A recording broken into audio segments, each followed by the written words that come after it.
जय श्री गणेश। नमस्कार, मैं आचार्य संजय द्विवेदी। मेरे समस्त प्रबुद्ध दर्शकों का मेरे चैनल पर हार्दिक स्वागत है। प्रिय दर्शकों, वर्ष 2024 का एक महापरिवर्तन हो चुका है। देवगुरु बृहस्पति अपनी राशि का परिवर्तन कर चुके हैं तथा 1 मई को दैत्य गुरु शुक्राचार्य की वृषभ राशि में प्रवेश कर चुके हैं। निश्चित रूप से एक बड़ा परिवर्तन है, एक लंबी अवधि का परिवर्तन है जो 1 वर्ष के लिए होगा। अब क्योंकि गुरुदेव बृहस्पति अत्यंत शुभ प्रभाव देने वाले ग्रह हैं, सर्वाधिक बड़े ग्रह हैं, शुभ कारक भाव के स्वामी हैं, मांगलिक कार्यों के स्वामी हैं, तो ये एक बड़ा परिवर्तन है। परंतु अब गुरुदेव बृहस्पति 6 मई से अस्त हो चुके हैं। अस्तवस्था का अर्थ यह है जब भी कोई ग्रह सूर्य के प्रभाव में आता है तो वो ग्रह अस्त हो जाता है। अस्त का अर्थ ये बिल्कुल भी नहीं है कि वो ग्रह अपना कार्यकत्व छोड़ देता है अथवा अपने दायित्व का निर्वहन बंद कर देता है। क्योंकि 9 ग्रहों में सूर्यदेव राजा हैं, ऊर्जा के स्रोत हैं, प्रकाश के स्रोत एकमात्र सूर्यदेव है, जिसका एक विशेष आभा मंडल है। राजा है, राजा के समान इनका कर्तव्य उत्तरदायित्व है, क्षमता है। तो राजा के प्रभाव में जब भी कोई ग्रह आता है तो राजा के उस विशेष आभामंडल के कारण, उस स्पेसिफिक ऑरा के कारण, जो पर्टिकुलर ग्रह है जो युति प्रभाव में है अथवा सूर्य के प्रभाव में, उसका आभामंडल क्षीण हो जाता है, जिसके कारण वो अस्त अवस्था कहलाती है। तो यहां पर समझना है, डरने की आवश्यकता बिल्कुल नहीं। अब गुरु और सूर्य आपस में अति मित्र में होते हैं। गुरु और राजा का संबंध है। जब ये दोनों आपस में मिलते हैं तो इनका युति प्रभाव एक दूसरे के बल को मल्टीप्लाई कर देता है, एक दूसरे को क्षमता को कई गुना बढ़ा देता है। यहां पर सूर्य का बल बहुत विशिष्ट हो जाता है। इसी प्रकार से गुरु का प्रभाव, गुरु की क्षमता में कई गुना वृद्धि हो जाती है। अब 14 मई से जब सूर्य गुरु के साथ गोचर करना प्रारंभ करेंगे, वृषभ राशि में गोचर करेंगे, तो इन दोनों का संयुक्त प्रभाव निश्चित रूप से समस्त जातकों को प्रभावित भी करेगा।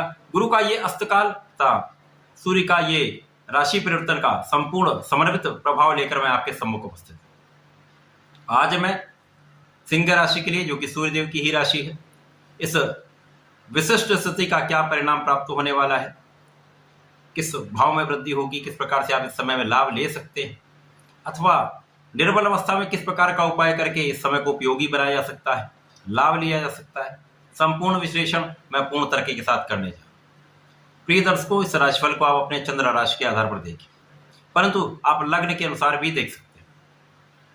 कभी कभी लग्न विशेष रूप से फलदायी होता है। सिंह राशि के लिए यदि अवलोकन करें तो यहां पर गुरुदेव बृहस्पति पंचम भाव के स्वामी है, ज्ञान के भाव के स्वामी, ज्ञान के भाव के कारक भी हैं, संतान भाव के स्वामी हैं, संतान भाव के कारक भी हैं, तथा यहां पर आपके अष्टम के स्वामी होकर इनका गोचर काल आपके 10वें भाव में चल रहा है। 10वां भाव एक विशिष्ट भाव, कर्म क्षेत्र का भाव और केंद्र का भाव है। केंद्र के भाव में जब भी कोई ग्रह आता है तो उसका बल कई गुना बढ़ जाता है। तो गुरु का बल तो यहाँ पर वैसे भी बढ़ा हुआ है। अब यहाँ पर पंचमेश होकर, अष्टमेश होकर आपके जब 10वें भाव में कार्य क्षेत्र में होंगे तो कुछ विशेष लाभ दे रहे हैं। सूर्य के साथ जब अस्त अवस्था में आएंगे तो यहाँ पे अस्त क्या होगा, आपके कष्टों का, विरोधों का, अवरोधों का, स्वास्थ्य समस्याओं का अस्त होगा, क्योंकि अष्टम के स्वामी भी गुरुदेव बृहस्पति। तो जो नेगेटिविटी वाला पार्ट है वो अस्त होने वाला है। अब यहाँ पर आपके अष्टम के स्वामी हैं जो कि आकस्मिकता का भाव है। लग्न के स्वामी के साथ जब इनका युति प्रभाव होगा तो आकस्मिक धन वृद्धि का योग बनेगा। पारिवारिक संपत्ति से कुछ ऐसे विशेष योग बन रहे हैं जहां पर आपको धन की प्राप्ति का योग निश्चित रूप से बन रहा है। यहां पर आपके आध्यात्मिकता में कुछ कमी आ सकती है, यहां पर आपके आध्यात्मिक गुणों में कुछ कमी आ सकती है, पूजा पाठ में कुछ कम मन लग सकता है, ये हो सकता है। ये एक नकारात्मक प्रभाव मिले, परंतु आपको अपने पूजा पाठ नियमित रूप से करना चाहिए, भगवान की शरण में बने रहना चाहिए। मन नहीं भी होता है तो अपने कर्तव्य को समझकर इस कार्य को करना चाहिए। यहां पर विशेष ज्ञान में वृद्धि का जो योग है वो आपका मन उचट जाए। कुछ ये रिसर्च कार्य में है तो वहां पर आपका मन उचट जाए। तो यहां पर आपको कंसंट्रेट करना है, अपने कॉन्फिडेंस को बढ़ाना। जब सूर्यदेव का प्रभाव मिलने लगेगा 14 मई के बाद तो आपका कॉन्फिडेंस बढ़ जाए, तो समस्याएं कम हो जाए। परंतु यहाँ पर आपकी संपूर्ण सुरक्षा हो, आपके आयु की रक्षा हो, इसके साथ ही साथ यहाँ पर संतान की सुरक्षा हो, संतान की वृद्धि हो रही, संतान सुख प्राप्त होगा, संतान की प्राप्ति का योग बने। इसी प्रकार से ज्ञान, संतान और शिक्षा से विशेष लाभ का योग बने। यहाँ पर संतान प्राप्ति के साथ साथ प्रेम संबंध के लिए भी समय अच्छा है। जिन लोगों का विवाह नहीं हुआ है, विवाह के योग बनेंगे, क्योंकि गुरुदेव के साथ चतुर्दशम के संबंध में सप्तम भाव है। इसके साथ ही साथ सप्तम के स्वामी सप्तम भाव में ही है, उन पर चतुर्दशम का संबंध बन रहा है, जो विशेष लाभ देने वाला है। तो लग्न को भी प्रबलता मिलेगी, आपके शासन करने की क्षमता में वृद्धि होगी, आपके निर्णयों में दृढ़ता आएगी, आप बहुत सकारात्मक रहने वाले हैं, आपके प्रभाव में कई गुना वृद्धि हो जाएगी तथा आपके यश यहाँ पर कई गुना बढ़ जाएगा। लोगों के बीच में आपका सहयोग बढ़ जाएगा, लोगों को आपका सहयोग भी मिलेगा। इसी प्रकार से जो लोग राजनीति के क्षेत्र में, उनके लिए तो विशेष अवसर यहाँ पर बढ़ने वाले, बड़े बड़े अवसर आपको प्राप्त होने वाले। जो लोग नौकरी में है, व्यापार में है, वहां पर भी अवसरों की वृद्धि का संपूर्ण योग है। क्षमता में वृद्धि होगी, आपकी शासन प्रशासन के क्षमता में वृद्धि होगी, जिससे आपके निर्णय बहुत सटीक रहने।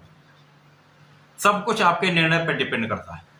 यदि सही समय पर सही निर्णय लिया जाएगा, चाहे वो छोटा निर्णय हो अथवा बड़ा निर्णय हो, यदि आप सही समय पर सही निर्णय लेंगे तो जीवन भर के लिए आपके लिए एक लाभदायक स्थिति बनती है। परंतु वहीं पर यदि निर्णय गलत हो गया तो आपके लिए एक समस्या आ सकती है। तो यहाँ पर निश्चित रूप से आप बहुत सबल हैं, आपके बल में वृद्धि हो रही है, जिसके कारण आप निर्णय तो बहुत अच्छे लेने वाले।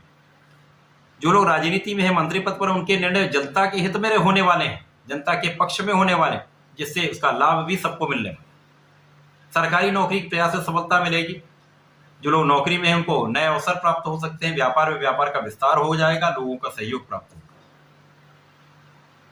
अब यहाँ पर धन वृद्धि तो निश्चित होगी, क्योंकि कार्यक्षेत्र विशिष्ट है। धन वृद्धि होगी, सुखों का भाव प्रबल हो जाए, भूमि भवन वाहन का आप लाभ लेने वाले हैं, घर बना सकते हैं, वाहन ले सकते हैं, भूमि का क्रय कर सकते हैं, माता पिता का आशीर्वाद भी मिलेगा, माता पिता के सुखों में वृद्धि हो। यहाँ पर जो लोग ऋण चुकाना चाहते हैं उनके लिए संपूर्ण योग बन रहा है, आप ऋण मुक्त हो सकते हैं। तो ऋण का अस्त होने वाला है, रोगों का अस्त होने वाला है। सिंह राशि के लिए सर्वश्रेष्ठ समय है। यहाँ पर सूर्य का गुरु के साथ युति प्रभाव आपके जीवन को बहुत आगे बढ़ाने वाला है।